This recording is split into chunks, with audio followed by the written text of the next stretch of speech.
Israel और America मिलकर पूरे वेस्ट एशिया में अपनी खोई हुई धाक को जमाने में लगे हुए हैं। आज सुबह अमेरिका ने बड़ा एक्शन लिया और ये एक्शन हमास के सबसे बड़े हमदर्द ईरान के ठिकानों पर हुआ है। अमेरिका ने ईरान से जुड़े इस्लामिक रेवोल्यूशनरी गार्ड कॉर्प्स के ठिकानों को एयर स्ट्राइक कर निस्तोनाबूद कर दिया है।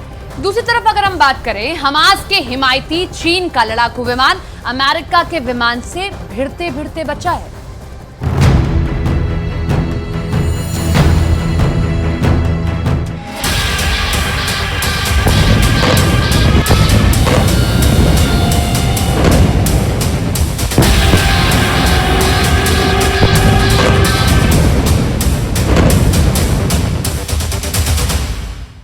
सीरिया में ईरान से जुड़े ठिकानों पर अमेरिका का हवाई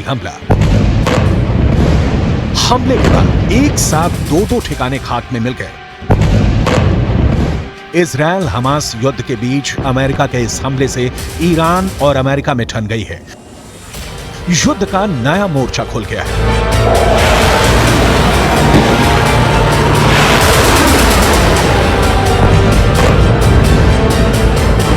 दक्षिण चीन सागर में चीन का लड़ाकू विमान अचानक अमेरिका के विशाल बॉम्बर के सामने आ गया। दोनों के बीच का फासला सिर्फ 10 फीट रह गया था। फिर क्या हुआ? क्या अमेरिका के बॉम्बर से भिड़ गया चीन का लड़ाकू विमान या दुम दबाकर भाग खड़ा हुआ? इसे आगे तफसील से बताएंगे और इस भिड़ंत का पूरा वीडियो भी दिखाएंगे।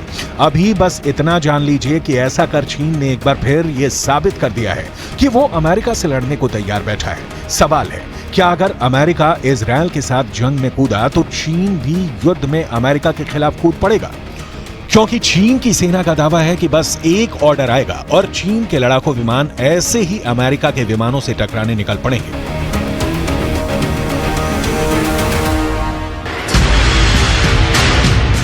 हमास का एक प्रतिनिधिमंडल गुरुवार को ईरान के विदेश मंत्री के साथ रूस पहुंचा। हमास का प्रतिनिधिमंडल ऐसे समय में मॉस्को का दौरा कर रहा है जब इजरायल गाजा पट्टी में हमास के ठिकानों को तबाह करने में लगा है। हमास की तरफ से रूस में हुई इस मीटिंग की तस्वीरें जारी की गई हैं। आगे बढ़ें।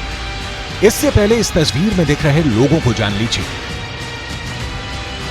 बाएं से पहले है बस्सेम नईम। नईम हमास के इंटरनेशनल रिलेशन हेड है। दूसरे हैं मिखाइल बोगदानोव ये रूस के उप विदेश मंत्री हैं। मिडिल ईस्ट में पुतिन के विशेष दूत हैं। तीसरे शख्स का नाम है मौसा अबू मरजौक। ये हमास पोलित ब्यूरो के वरिष्ठ सदस्य हैं। दावा किया जा रहा है कि इस मीटिंग को बहुत ही गंभीरता से लेने की जरूरत है, क्योंकि यह नया गठबंधन अमेरिका के खिलाफ युद्ध का ब्लूप्रिंट तैयार कर सकता है।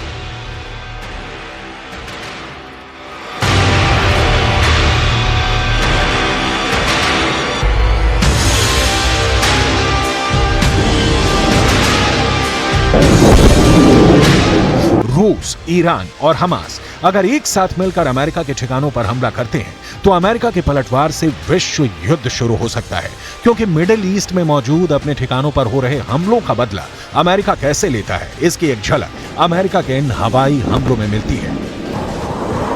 अमेरिका का पहला हवाई हमला, अमेरिका का दूसरा हवाई हमला, अमेरिका का तीसरा हवाई हमला।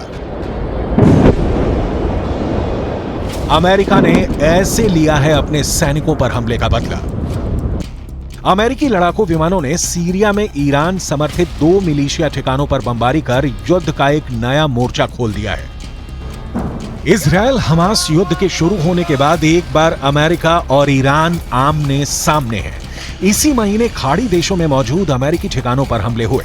इन हमलों में अमेरिका के 24 सैनिक जख्मी हो गए। एक की जान चली गई। इसके बाद अमेरिका ने ऐसा पलटवार शुरू किया है जिसमें दुनिया को विश्व युद्ध के संकेत दिखाई दे रहे हैं।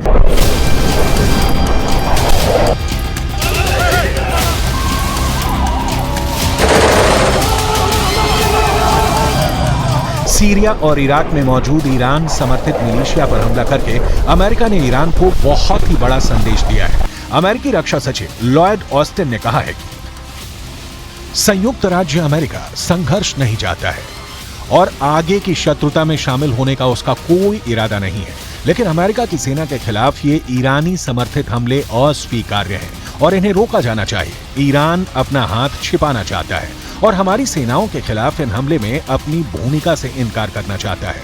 हम उन्हें ऐसा नहीं करने देंगे। अगर अमेरिकी सेना के खिलाफ हमले जारी रहे तो हम अपने लोगों की सुरक्षा के लिए और जरूरी कदम उठाने में संकोच नहीं करेंगे।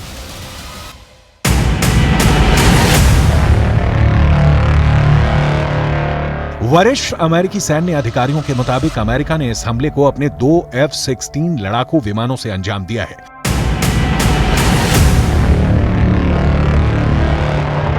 अमेरिका के लड़ाकू विमानों ने उन्हीं ठिकानों पर बारूद बरसाए हैं जिनका इस्तेमाल हाल में अमेरिकी ठिकानों पर हमला करने के लिए किया गया। अमेरिका की तरफ से यह हवाई हमला इराक की सीमा पर सीरिया के शहर अबू कमाल के पास किया गया।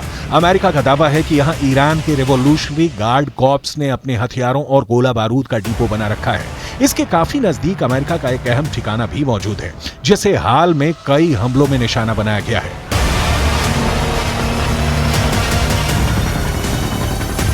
इजरायल हमास युद्ध के फैसले के बाद मिडिल ईस्ट में तैनात अमेरिकी सेना पर हमलों की वारदात बढ़ गई है।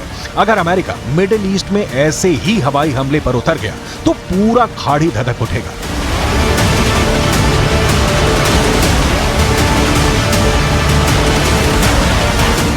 सीरिया में हमले के बाद दक्षिणी लेबनान का नंबर आ सकता है। दक्षिणी लेबनान के साथ साथ इराक और यमन में भी अमेरिका पलटवार कर सकता है।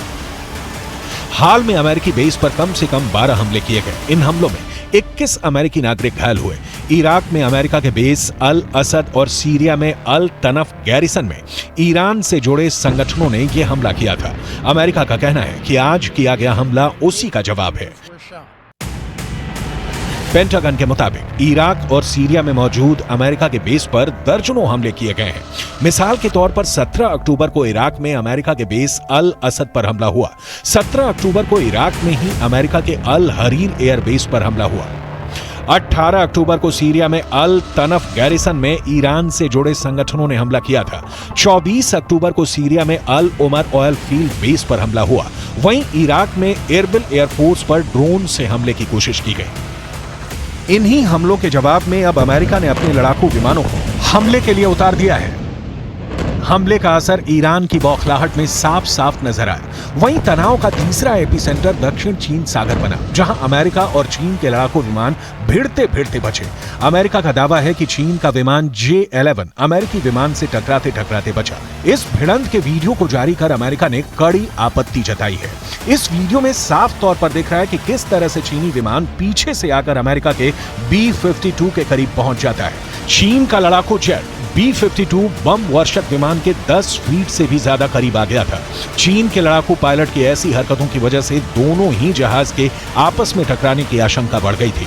इस करीबी मुठभेड़ को पेंटागन ने आक्रामक करार दिया है।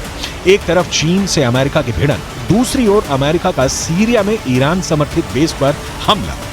साथ ही साथ हमास के प्रतिनिधिमंडल का रूस पहुंचना और इजरायल हमास के बीच युद्ध का और बारूदी होना संकेत साफ है। अमेरिका के खिलाफ रूस, चीन और ईरान की घेरेबंदी और बढ़ती जा रही है, जिसका असर इजरायल हमास युद्ध में साफ साफ दिख रहा है।